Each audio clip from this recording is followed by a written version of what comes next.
बच्चों आज के इस लेक्चर में हम डिस्कस करने जा रहे हैं बर्नौली थ्योरम को। बर्नौली थ्योरम का स्टेटमेंट देखेंगे और उसका आसान सा डेरिवेशन करेंगे। तो पहले बर्नौली थ्योरम को समझ लेते हैं कि क्या होती है। बर्नौली थ्योरम का जब भी स्टेटमेंट आप लिखेंगे या एक्सप्लेन करेंगे वहां पर कुछ वर्ड्स कॉमन होते हैं, उनको आप जरूर बोलेंगे। क्या? पहले तो फ्लूइड कैसा होगा या लिक्विड कैसा होगा, आइडियल होगा। और आइडियल लिक्विड होने की कंडीशन क्या होती है? Incompressible, non viscous, incompressible, non viscous और इरोटेशनल। मतलब हमारा जो लिक्विड है वो आइडियल होगा। आइडियल लिक्विड के पास ऐसी तीन प्रॉपर्टी होनी चाहिए। फिर ideal fluid, streamline flow, ideal fluid, streamline flow. और किस तरह की ट्यूब में फ्लो होगा? वो non uniform cross sectional tube होगी। तो non uniform cross sectional tube में अगर स्ट्रीमलाइन फ्लो में कोई आइडियल फ्लूइड फ्लो होता है तो उसके फ्लो होने की किसी भी पॉइंट पर जो टोटल एनर्जी का सम होता है, प्रेशर एनर्जी, काइनेटिक एनर्जी और पोटेंशियल एनर्जी का सम पर यूनिट वॉल्यूम कांस्टेंट होता है। तो ऐसा ही क्या लिखा गया है इसको जरा पहले देख लीजिए, फिर डेरिवेशन करते हैं। यहां पे लिखा है when ideal liquid flows in streamline motion through a tube of non-uniform cross section, then at every point of its path, total energy per unit volume, ये याद रखेंगे, total energy per unit volume, pressure energy एक ही energy है, kinetic energy और potential energy is constant. इसका एक formula भी होता है, फॉर्मूला मैं लिख दे रहा हूं, देखो क्या होता है। That is P plus half rho V square plus rho G H is equal to होता है कांस्टेंट। ये होता है बर्नौली थ्योरम का फॉर्मूला। ठीक है, इस फॉर्मूले में आप देख रहे हो ये भी एनर्जी है, ये भी एनर्जी है, ये भी एनर्जी है और कांस्टेंट है। इसका मतलब क्या है? इसका मतलब ये बोला जा रहा है कि आप कोई भी ट्यूब लेंगे तो उस ट्यूब में जब फ्लो हो रहा होगा, आइडियल फ्लो, स्ट्रीमलाइन फ्लो में मोशन कर रहा होगा, तो किसी भी पॉइंट पर तीनों एनर्जी का सम कांस्टेंट ही होगा। इसको हम लिख सकते हैं नोट में कि ये जो प्रिंसिपल है, जो ये थ्योरम है, किस पर बेस्ड है? It is based on law of conservation of energy. It is based on law of conservation of energy. एक डेफिनेशन में आपको और बताऊंगा बर्नौली थ्योरम की, जो हेड के रिस्पेक्ट में दी जाती है। किसके रिस्पेक्ट में? हेड के रिस्पेक्ट में। पहले तो ये डेरिवेशन करना सिखाऊं आपको, वो भी आसान, और उसके बाद फिर इसी फॉर्मूले से प्रेशर हेड, ग्रेविटेशनल हेड और वेलोसिटी हेड निकालना सिखाऊंगा और उस हेड के अकॉर्डिंग आपको एक नई डेफिनेशन बता दूंगा।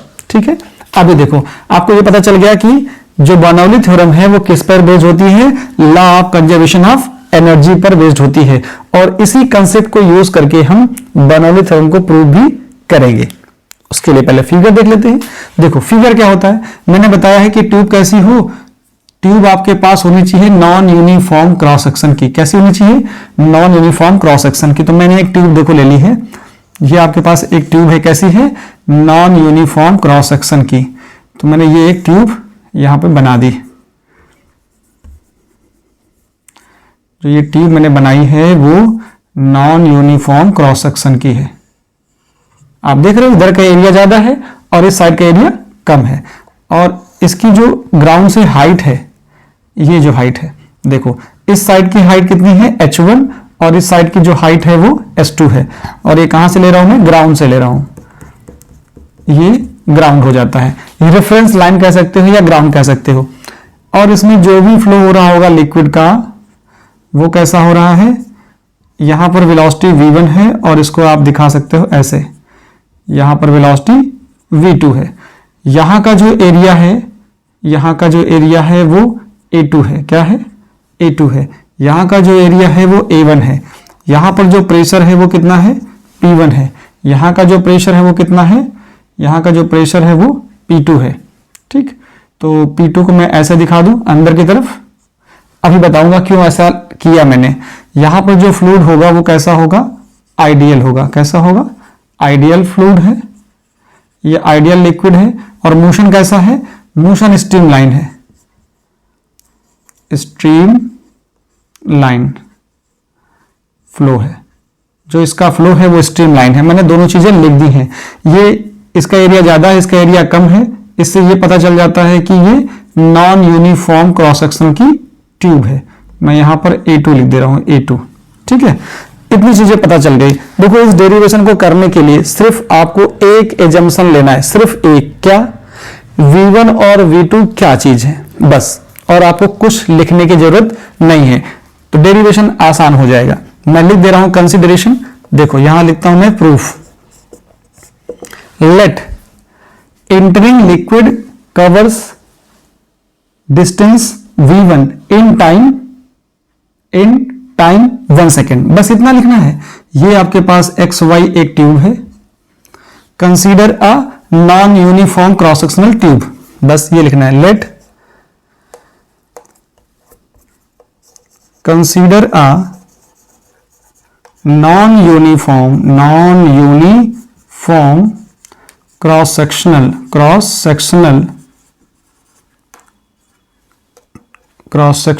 ट्यूब,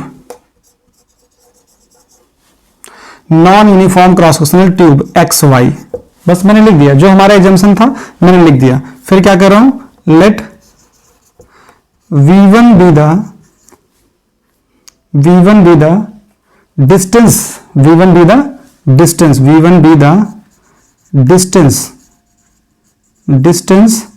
ट्रेवल्ड बाई या covered by, distance covered by, कौन कवर करेगा, फ्लूइड प्रेशर, जो इधर से यहां पे लिक्विड का फ्लो हो रहा होगा इस साइड से, ये P1।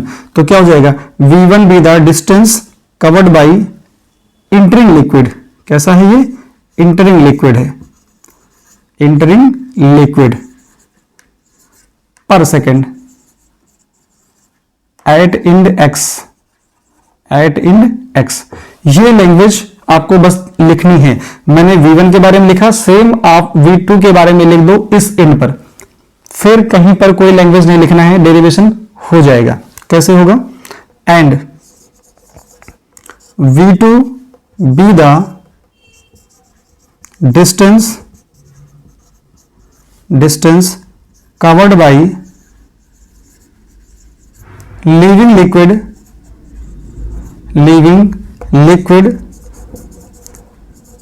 पर सेकेंड एट इंड y। ये है इसकी लैंग्वेज। अब आपको देखना है कि ये डिस्टेंस कैसे हुआ, V1 और V2 डिस्टेंस कैसे हुआ। मैंने कहा ना पर सेकेंड, तो जरा देखो, डिस्टेंस इज इक्वल टू होता है क्या, ये होता है d is equal to VT। Distance equal to होता है वेलोसिटी इनटू टाइम। अगर मैं डिस्टेंस को d1 लिखूं किस एंड पर, x एंड पर, तो यहां जो v होगा वो v1 आएगा और t की वैल्यू 1 आएगी, तो क्या आ जाएगा, v1 आ जाएगा। तो ये क्या हो जाएगा, एट इंड x आ जाएगा। अगर मैं पूछूं एट इंड y क्या होगा, तो d2 आ जाएगा। d2 की वैल्यू क्या आएगी, v2 into 1 equal to v2। इसका मतलब ये बात तो समझ में आ रही है कि जो इंटरिंग लिक्विड है, एक सेकेंड में जो डिस्टेंस ट्रेवल करता है वो v1 के इक्वल होगा। ये क्यों निकाल रहा हूं, क्योंकि इंटरिंग लिक्विड कुछ ना कुछ तो वर्क करेगा, और वर्क करेगा तो वो कहां जाएगा, वो जाएगा नेट इंक्रीज इन एनर्जी में। ये काम कर कौन रहा है, ये काम कर रहा है फ्लूइड प्रेशर। जो इसके अंदर फ्लूइड जा रहा है, लिक्विड जा रहा है, वो काम कर रहा है। इधर से लिक्विड इंटर कर रहा है, ठीक है, इधर से। तो इस फ्लूइड प्रेशर का इंपैक्ट क्या होगा, इंपैक्ट का मतलब ये इस एरिया पर कितना फोर्स लगाएगा। तो अगर मैं फ्लूइड प्रेशर को एरिया से मल्टीप्लाई कर दूं तो इस एंड पर लगने वाला फोर्स मिल जाएगा, और वो फोर्स एक सेकंड में v1 डिस्टेंस ट्रेवल करता है। तो इंटरिंग लिक्विड के थ्रू वर्क डन निकाल सकते हैं। तो work done by entering liquid, तो work done by fluid pressure at end x निकाल लो। क्या निकाल रहा हूं मैं, work done by work done by fluid pressure, work done by fluid pressure at index, क्या आएगा, ये आ जाएगा W1। W1 की वैल्यू क्या आएगी, देखो W1 का मतलब होता है फोर्स इंटू डिस्टेंस, होता है फोर्स इंटू डिस्टेंस। तो यहां देखो फोर्स कैसे निकालोगे, फोर्स का मतलब होता है कि P इंटू ए, तो P इंटू ए का मतलब कितना आएगा, P1 इंटू A1, और D1 की जगह पे क्या आ जाएगा, D1 की जगह पे आ जाएगा V1, जो मैंने यहां आपको बताया। फिर क्या आएगा, work done by fluid pressure at end Y. इस इंड पर जरा देखो, यहां पे थोड़ा समझ लो, इस इंड पर क्या होगा, इधर से फ्लूइड आ रहा होगा, यहां पे जो पहले से फ्लूइड, क्योंकि कंटिन्यू फ्लूइड चल रहा है, तो पीछे से आने वाला फ्लूइड, जो पीछे से फ्लूइड आ रहा है वो इसको धक्का देगा, तो ये आगे वाला जो फ्लूइड होगा वो इसको पीछे प्रेस करेगा। इसीलिए मैंने P2 की डायरेक्शन इधर करी है, क्योंकि इधर से आने वाले लिक्विड को, जो यहाँ पे फ्लूइड होगा पहले से, क्योंकि कंटिन्यू फ्लो है लिक्विड का, तो ये इधर प्रेशर लगाएगा। जब इधर प्रेशर लगाएगा तो इसका जो वर्क डन आएगा, डिस्प्लेसमेंट इधर है और ये प्रेशर इधर लग रहा है, प्रेशर का मतलब इस प्रेशर का जो इंपैक्ट आएगा A2 एरिया पर, इस एरिया पे जो इंपैक्ट आएगा, यहाँ पे जो लिखा हुआ ना, ये आपके पास क्या है, A2 है। इस A2 एरिया पर जो P2 का इंपैक्ट आया है, जो फोर्स आएगा वो क्या आएगा, P2 A2 आएगा। तो मैं लिख रहा हूं W2 इज इक्वल टू, यहां कितना आएगा, F2 D2, तो F2 की वैल्यू क्या आएगी, P2 A2, और जो डिस्टेंस है यहां से मैं निकाल रहा हूं, ये होगी V2, हो जाएगा। अच्छा, यहां जो भी लिक्विड जा रहा है वो आइडियल है, आइडियल लिक्विड की डेंसिटी चेंज नहीं होती है, ठीक है, डेंसिटी चेंज नहीं होती है। तो आप ये कह सकते हो कि अगर मैं यहां पर कोई क्रॉस सेक्शन बनाऊं, इस जगह पे कोई क्रॉस सेक्शन बनाऊं, या यहां पे कोई क्रॉस सेक्शन बनाऊं, तो आप क्या देखोगे, इस क्रॉस सेक्शन पर यहां पर एरिया और वेलोसिटी का जो प्रोडक्ट होगा वो कांस्टेंट रहेगा, मतलब वैल्यू कांस्टेंट है, ठीक है। इस जगह पर एरिया और वेलोसिटी का कांस्टेंट, एरिया और वेलोसिटी का जो प्रोडक्ट होगा वो कांस्टेंट होगा। मैं क्या कह रहा हूं, मैं कह रहा हूं वेलोसिटी ऑफ फ्लो, किसका, फ्लूइड की वेलोसिटी और एरिया ऑफ क्रॉस सेक्शन, दोनों का जो प्रोडक्ट है वो कांस्टेंट ही रहेगा। अच्छा, तो क्या आया, मैं लिख सकता हूं इस जगह के लिए हो, चाहे इस जगह के लिए हो, चाहे इस जगह के लिए हो, चाहे इस जगह के लिए, हर जगह क्या, जो रेट ऑफ फ्लो है ना, यहाँ पे जो रेट ऑफ फ्लो पर सेकेंड होगा वो तो कांस्टेंट ही आना है। कैसे आएगा, लिखता हूं according to principle of continuity, according to principle of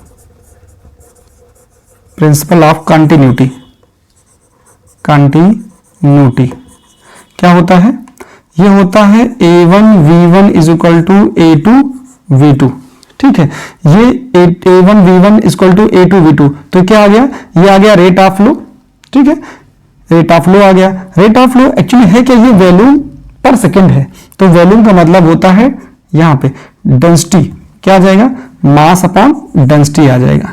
ये वॉल्यूम है पर सेकेंड, तो यहां क्या आ जाएगा, मास पर सेकेंड। इसका मतलब है कि मैं इसकी जगह पे देखो, इसकी जगह पर और इसकी जगह पर ये लिख सकता हूं क्या, मास अपॉन डेंसिटी।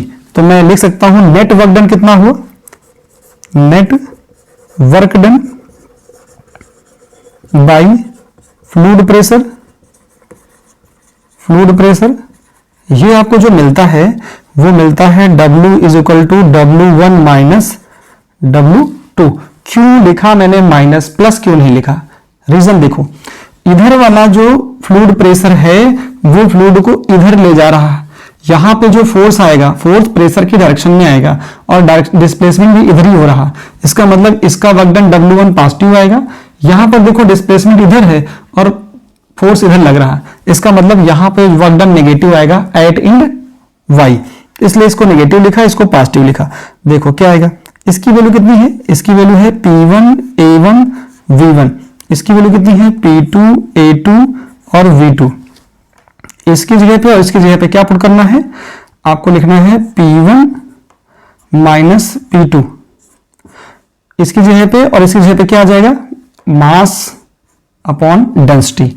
तो ये तो आपने क्या निकाल दिया, ये आपने अभी कैलकुलेट किया हुआ है work done by fluid pressure. जब work done by fluid pressure, जब फ्लूइड प्रेशर वर्क करता है फ्लूइड पर, तो फ्लूइड का क्या चेंज होने वाला है, फ्लूइड की एनर्जी चेंज होगी। अब एनर्जी यहां पे दो है, एक तो इस जगह पर एक्स एंड पर पोटेंशियल एनर्जी भी है, एक्स एंड पर काइनेटिक एनर्जी भी है। वाई एंड पर देखोगे तो वाई एंड पर पोटेंशियल एनर्जी भी है और काइनेटिक एनर्जी भी है। तो क्या चेंज होगा, काइनेटिक एनर्जी में चेंज होगा और पोटेंशियल एनर्जी में चेंज होगा। हम ये नहीं कह सकते कि दोनों चीजें बढ़ जाएंगी या दोनों घट जाएंगी। हाँ, ये चीज होगी कि एक चीज बढ़ेगी तो एक चीज घटेगी। इसका मतलब ये होगा कि यहां पर वेलोसिटी कम है, यहां वेलोसिटी ज्यादा है, तो काइनेटिक एनर्जी इंक्रीज होगी। पोटेंशियल एनर्जी यहां दो हाइट ज्यादा है तो पोटेंशियल एनर्जी यहां ज्यादा है, और पोटेंशियल एनर्जी यहां पे हाइट कम होने की वजह से कम है, तो पोटेंशियल एनर्जी डिक्रीज हो रही है, काइनेटिक एनर्जी इंक्रीज हो रही है। मुझे क्या निकालना होगा, मुझे निकालना है नेट इंक्रीज इन एनर्जी। क्या निकालना है, नेट इंक्रीज इन एनर्जी। क्यों ऐसा बोल रहा हूं, क्योंकि जब वर्क होता है, फ्लूइड प्रेशर क्या करता है, फ्लूइड प्रेशर वर्क करता है तो फ्लूइड की एनर्जी में कितना चेंज आया वो निकालना पड़ेगा। मतलब ये हुआ कि according to conservation of energy work done by fluid pressure is equal to net increase in energy होगा। वहां पे net increase in energy kinetic नहीं लिखना है ना पोटेंशियल लिखना है, सिर्फ आपको नेट इंक्रीज इन एनर्जी लिखना है। तो मैं लिख रहा हूं, देखो यहां पे according to conservation of energy, according two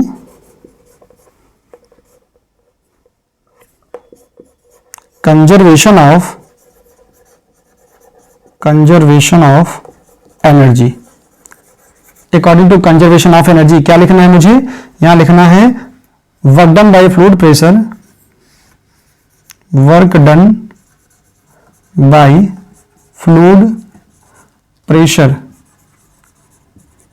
is equal to net increase in energy, net increase in energy.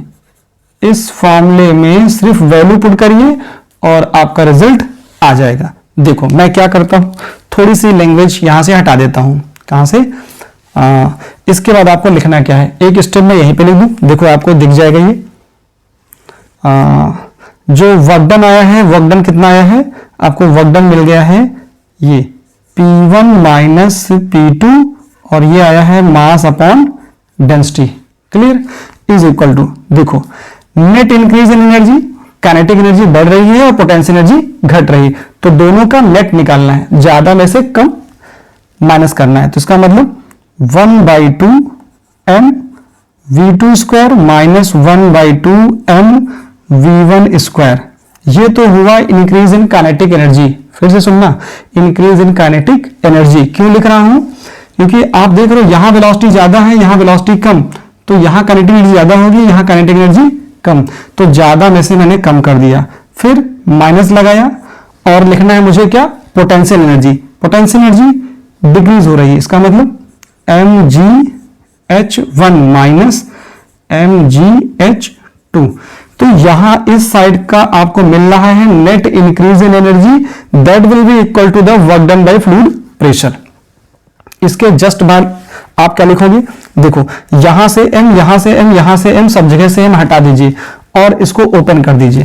जैसे ही ओपन करेंगे तो आपको क्या मिलेगा, देखो मैं यहां लिख दे रहा हूं इस जगह पे, जैसे ही ओपन करेंगे तो यहां मिलेगा आपको P1 माइनस P2, क्या मिलेगा P1 माइनस P2, और आपको मिल जाएगा नीचे से क्या, रो इज इक्वल टू, यहां से मिलेगा V2 स्क्वायर बाई 2, ठीक है, यहां से mm सब में हटा दीजिए और रो से मल्टीप्लाई कर दीजिए और छोटा कर लीजिए, इतना काम और कर लीजिए, यहां से सब जगह से m हटा दीजिए, रो से इधर मल्टीप्लाई कर दीजिए, तो P1 minus P2 is equal to, ये आ जाएगा 1/2 रो V2 स्क्वायर माइनस 1/2 रो V1 स्क्वायर, और ये हो जाएगा minus rho GH1 minus rho GH1 plus रो GH2 आ गया।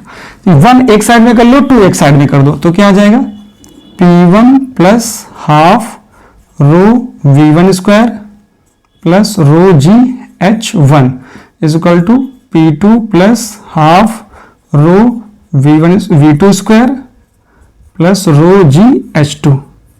तो देख रहे हो आपको ये इक्वेशन मिल गई, यही बर्नौली थ्योरम है। इसको आप ये भी लिख सकते हो क्या, P plus half rho V2 square V square plus rho G H is equal to constant.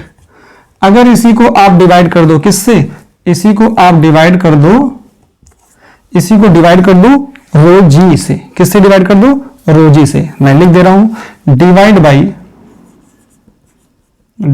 By rho जी से। अगर इसको रो जी से आप डिवाइड कर दोगे तो आपको क्या मिल जाएगा, तो मिलेगा P by rho G plus V square by 2G plus यहां से मिलेगा सिर्फ H is equal to constant.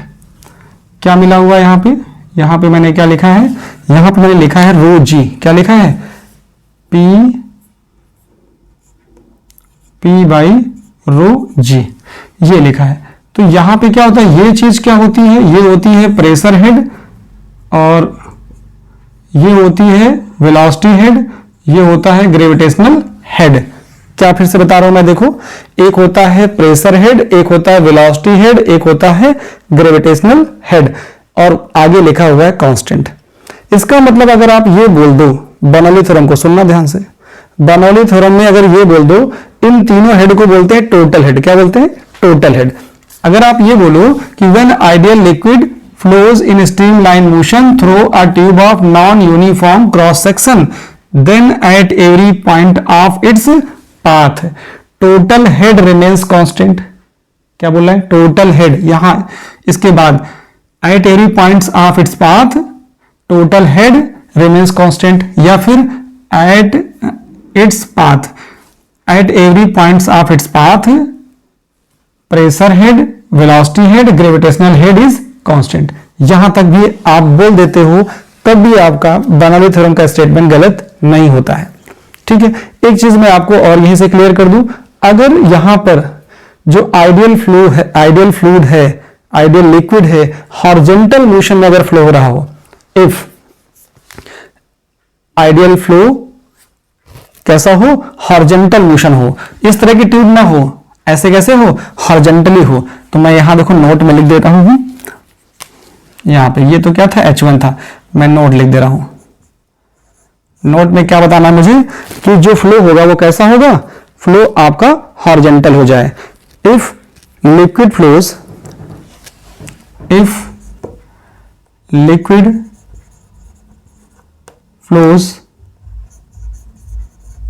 In horizontal plane, अगर हॉरिजॉन्टल प्लेन पे लिक्विड का फ्लो होगा तो जरा देखो क्या होगा, इस साइड में जो H1 है और H2 है वो क्या हो जाएंगे, that is H1 equal to H2 हो जाएगा। जैसे H1 इक्वल टू H2 करोगे तो इस फॉर्मूले में ये बन जाएगा P1 plus half rho V1 square equal to P2 plus half rho V2 square हो जाएगा। इसको मैं ऐसे लिख सकता हूं P plus half rho V square equal to constant. सिर्फ ये डेरिवेशन आ जाएगा किसके लिए, फॉर हॉरिजॉन्टल प्लेन के लिए आ जाएगा। इफ आइडियल लिक्विड फ्लोज इन, मैंने यहां लिक्विड लिखा है, इसका मतलब आइडियल लिक्विड ही है, flows in horizontal plane. Motion तो वही हो रहा होगा, कैसा, स्ट्रीम लाइन फ्लो होगा। ट्यूब कैसी होगी, नॉन यूनिफॉर्म क्रॉस सेक्शन की होगी। तो ये सारी चीजें एप्लीकेबल हो जाएंगी।